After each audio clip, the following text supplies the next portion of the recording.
It's training camp season, and today we're taking a look at the Washington Commanders and getting a good look at Jayden Daniels. We're going to watch him work through some drills, throw the rock around, everything else. But before we dig in, you need to click that subscribe button right now because we're looking at your players every day and what they're doing at practice and training camp, what they're doing behind the scenes, your rookies, those position battles, and guys are getting ready to draft in fantasy football. Click that button. Stay to know what your players are doing. Soon you'll be drafting them in fantasy anyways.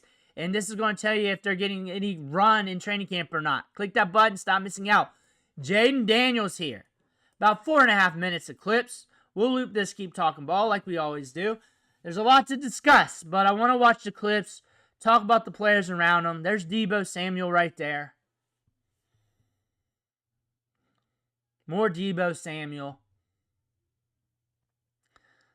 Tossing it out. Looks like McCaffrey right there. He's looking to have a big year too, or at least stepping forward. There he is in the back. Seen some clips of him. That's an indicator when you're getting clips out there. There's more of McCaffrey. There's Daniels right there. Also seen a good bit of clips of Lane.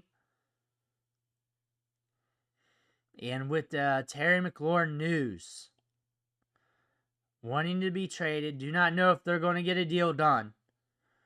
How do you feel about the Terry McLaurin situation here? Do you feel like he's asking for too much money? Do you just want it to get done? Do you just want to trade him and get the pieces back? How are you feeling about the Terry McLaurin news? Because it's more intricate than all that together. Do you feel like it's just going to get done right before the season starts? If that happens, do you have a bad feel for that for the start of the season? Or is he just been in the league long enough it doesn't matter? There's Krosky Merritt right there. Krosky Merritt. Stud prospect. Stud prospect that you guys got late in the draft. He's been looking good in practice. Krosky Merritt. Like, there's not a day goes by, well, maybe a day here and there, where you don't catch like a blurb or a screenshot or a little highlight clip, a montage of him just breaking free, getting off in training camp practice. He's going to be good. He's going to be good. There's going to be a time where he's going to have his run in the league. You can definitely see that building here in training camp. You can definitely see that with him. Just a solid running back prospect.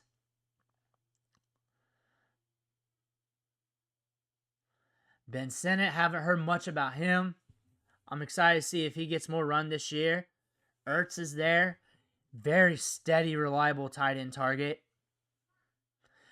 If something happens to McLaurin and he's not out there, somebody's going to have to step up. Who would that be? And then what's your thoughts on Deebo Samuel? Because a lot of people are negative towards Deebo Samuel, mainly due to the recent injury history. Like I said, there's a lot of clips of McCaffrey.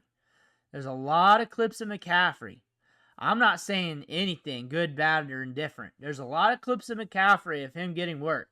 That's the thing about that. Jayden Daniels slinging the rock around. Here's another one. Who gets this one? Is that Deebo? What if Deebo is back to being old Deebo? Who you're going to lean on if McLaurin's out? It would be Deebo. So Deebo would be racking up targets. And it'd be short to intermediate. Ertz would be racking up targets in the red zone. Big high-ticket pressure situations. Who'd be that guy getting the deep targets? Would it be Lane? How's that going to look like? Who's this guy? Another McCaffrey. Or is that the same? That's the same. But look at him. He's been getting some show from the beat writers. That's the thing about this. Here's more Daniels. Slinging the rock out.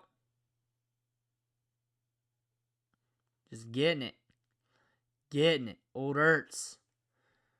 Had a good career. It's been a good career. He's been performing multiple different teams. Cardinals, looking good. Eagles, definitely. Now with the Commanders. That is a good sign of a good career. Where you can go team to team to team and just get it done. That just proves he's not situational. That just proves that, like, he's just a stout football player. That's the thing about Ertz. That's the thing about him. But you're looking at Jayden Daniels. Like, I saw him in the Madden commercial and everything like that, but I feel like the market, big-time media, like, don't understand what they have on their hands here. And this is, like, a top-level quarterback that's a superstar that I believe is emerging to become a big-time superstar. That if he really puts the pedal to the metal here in year 2, is really going to climb the notion of the mass media, everybody paying attention to football, and will be that superstar. I feel like he's just like being unregarded in those statements from the media. Like, I'm talking up there with Patrick Mahomes and company. I feel like, and I could be wrong, maybe I'm not watching TV enough, but I feel like the notoriety is going to increase if we continue this pace. The notoriety is. The media is a little bit slow, and then they jump head first. Like, they want to feel like they're right on the player, I believe. Or they're really not intuitive to what's going on, really. This is a quarterback, a rookie quarterback that really excelled last year. That looked good. That turned it on quick, too. And looked good almost wire to wire last year. Like, there's probably some points you can say that where he could have improved, but he was also a rookie, and he killed it. And he looks cool, calm, collected.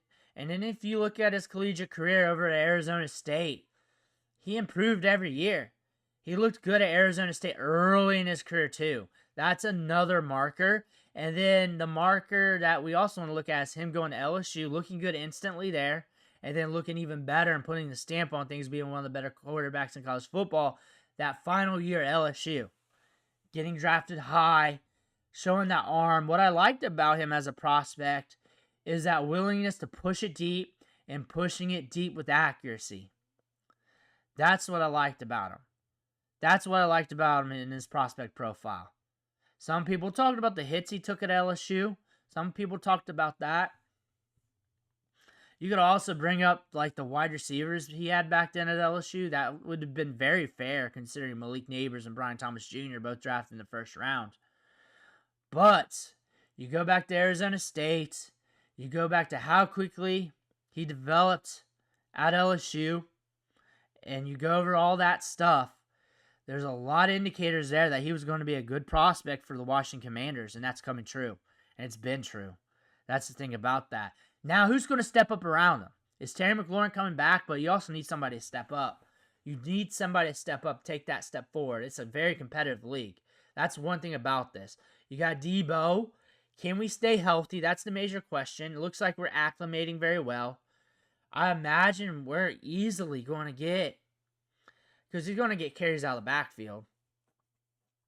Guaranteed. They watch the tape from San Fran. They know.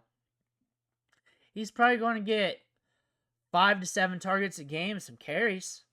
He's going to get some work, and it's going to be even more illuminated if Terry McLaurin's out. I think a lot's going to rest on Deebo's shoulders now.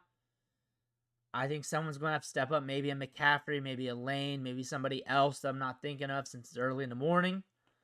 But somebody else is going to have to do that. I think they're deep in the run game. I think they got some good pieces there. And I think he's going to have another good season. I think he's got a lot of upside, and I think there's room to get better. Let me know what you think in the comments below. I want to hear about that. Make sure to hit that subscribe button on the way out. One thing for watching. Catch you on the next video.